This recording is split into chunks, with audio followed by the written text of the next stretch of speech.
అందరికీ praise lord. దేవుని నామానికి మహిమ కలుగును గాక. మీరందరూ బాగున్నారు కదా? మీరు పెడుతున్న ప్రతి ప్రార్థన రిక్వెస్ట్ కానిదని మేము ప్రార్థన చేస్తూ ఉన్నాం. మా ఆశ అంతా ఒకటే, ఎక్కడైతే మీరు తృణీకరించబడ్డారో, ఎక్కడైతే వెలివేయబడ్డారో, ఎక్కడైతే గుండెలు పగిలేలాగా ఇచ్చారో అదే స్థలాల్లో నా ప్రభు మీ అందరినీ హెచ్చించబోతున్నారు. విశ్వాసంతో ప్రార్థన చేయండి. ఘనమైన విజయాలు ఖచ్చితంగా నా ప్రభు మీ అందరికీ దయచేస్తారు. God bless you all. ఈరోజు వీడియో చూస్తున్న మీలో చాలామంది భయపడుతూ ఉన్నారు. కుటుంబం ఏమైపోద్దన్న భయం, ఉద్యోగాలు ఏమైపోతాయన్న భయం, ఆరోగ్య పరిస్థితులు చూస్తున్న భయమే. ఈరోజు ఎక్కడ మనశ్శాంతి లేని పరిస్థితి. ప్రయాణం చేద్దామని కూడా భయమే. ఇంట్లోంచి అడుగు బయటెట్టడానికి కూడా 10 సార్లు ఆలోచిస్తూ ఉన్నాం.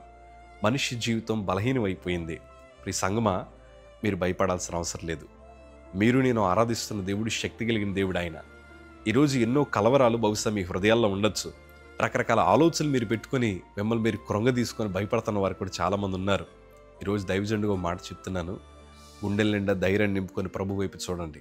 ఎందుకంటే ఆయన తన పిల్లలకి ఎప్పుడు అన్యాయం చేసే దేవుడు కాదు. దేవుని వాక్యంలో నాకు చాలా ఇష్టమైన మాట, కీర్తనల భాగం 34 కీర్తన 4 మాట చదవగలిగితే, నేను యెహోవా యొద్ద విచారణ చేయగా ఆయన నాకు ఉత్తరం ఇచ్చెను, నాకు కలిగిన బైబిల్ అన్నిటి నుండి ఆయన నన్ను తప్పించెను. గొల్యాతుని జయించిన దావీదు గారు రాస్తున్న కీర్తన. ఆయన కూడా భయపడ్డారు. సర్వసాధారణంగా ప్రతి ఒక్కరు భయపడుతూ ఉంటారు. కానీ ఆ భయాన్ని జయించడానికి ఏం చేయాలో చాలామంది మర్చిపోయారు. ఈరోజు నా 2 చేతులు జోడించి చెప్తున్నాను, మీ భయము కలిగిన ప్రతి పరిస్థితుల్లో మీరు ప్రభు పాదాల దగ్గర విజ్ఞాపన చేయగలిగితే బలమైన కార్యాలు మీ జీవితంలో ఖచ్చితంగా నా ప్రభు జరిగిస్తారు. కుటుంబ పరిస్థితులు భయపడుతున్నారా? ఆరోగ్య పరిస్థితులు భయపడుతున్నారా? ఉద్యోగాల పరిస్థితులు భయపడుతున్నారా? ఆర్థిక ఇబ్బందులు, ఒక అప్పు తీర్చాలంటే మరొక అప్పు చేయాల్సిన పరిస్థితి వచ్చేసింది. భయము, ఈరోజు చేతిలో ఏమీ లేక ఒంటరిగా మిగిలిపోయి ఉన్న విలువనంతా కోల్పోయి భయపడుతున్న కుటుంబాలతో ఈరోజు ప్రభు మాట్లాడుతున్నారు. మీరు ఎన్నడూ నిరుత్సాహపడద్దు. ఇంతకాలం మన భయాల్ని మనుషులతో పంచుకొని చివరాఖరికి మరలా ఒంటరిగా మిగిలిపోయి విలువను కోల్పోయాం. కానీ ఈరోజు మీ భయాలను ప్రభు దగ్గర చెప్పడానికి మీరు ప్రయత్నం చేయగలిగితే, ప్రభు పాదాల దగ్గర కన్నీరు కార్చగలిగితే ఆయన మీకు ఉత్తరం ఇస్తాడు. ఉత్తరం ఇవ్వడమే కాదు, మీరు ఏ విషయంలో అయితే భయపడుతున్నారో ఆ భయం నుండి దేవుడు మిమ్మల్ని తప్పించి ఘనమైన సాక్ష్యాలు ఖచ్చితంగా మీ బ్రతుకులు నా ప్రభు జరిగించగలిగిన దేవుడు ఆయన. 2014 నేను ఎప్పుడూ మర్చిపోలేని సందర్భము.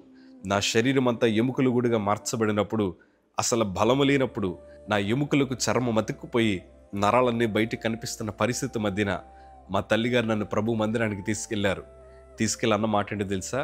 అయ్యా, నీకే భయం ఉందో నువ్వు ప్రభువుకి చెప్పు. ఏం ప్రార్థించాలి ఈ స్థలాల్లో ప్రార్థించు. ఎంత కన్నీరు కారుస్తావో దేవుని మందిలో కన్నీరు కార్చని మా తల్లి నాకు చెప్పగా, అది చెక్కబల్లన్నమాట.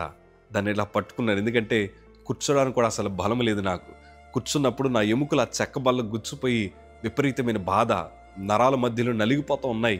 ఈ వేదన మధ్యన ప్రభు దగ్గర ఒకటి అన్నాను, ప్రభా, అందరూ చేతులు ఎత్తేశారు, నా జీవితం ఏమైపోద్దని భయపడుతున్నానయ్యా, నువ్వు మాత్రమే కార్యం జరిగించగలిగిన దేవుడు అని నేను ప్రభు సిందర విజ్ఞాపన చేయగా, నా భయమును తొలగించడమే కాదు, ఏ స్థలాలు అయితే కన్నీరు కార్చానో అక్కడే దేవుడు మా కుటుంబాన్ని నిలబెట్టడం ప్రారంభించారు. అందుకే గుండెల మీద చేతులు వేసుకొని చెప్తున్నాను, మీరు భయపడొద్దయ్యా. మీ విశ్వాసాన్ని కోల్పోవద్దు. మీ ప్రార్థన జీవితానికి దూరం అవ్వకండి. ప్రభు వైపు చూసి విజ్ఞాపన చేయండి. కన్నీరు కార్చిన చోటే గొప్ప విజయాలు నా ప్రభు మీకు ఇస్తారు.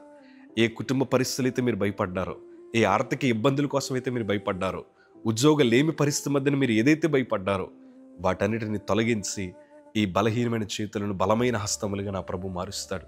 దిగులు చెందొద్దు. ఈరోజు మనం బహుశా చేతులు చాపుతామేమో, కంగారు పడొద్దు. రేపు అందరికీ పెట్టే చేతులుగా మీ చేతులు నా ప్రభు మారుస్తాడు. తలగా నియమిస్తాడు కానీ తోకగా ఉంచడే ఆయన. ఘనమైన పాత్రలుగా నిలబడతాడు ఆయన. ధైర్యంగా ఉండండి. God bless you.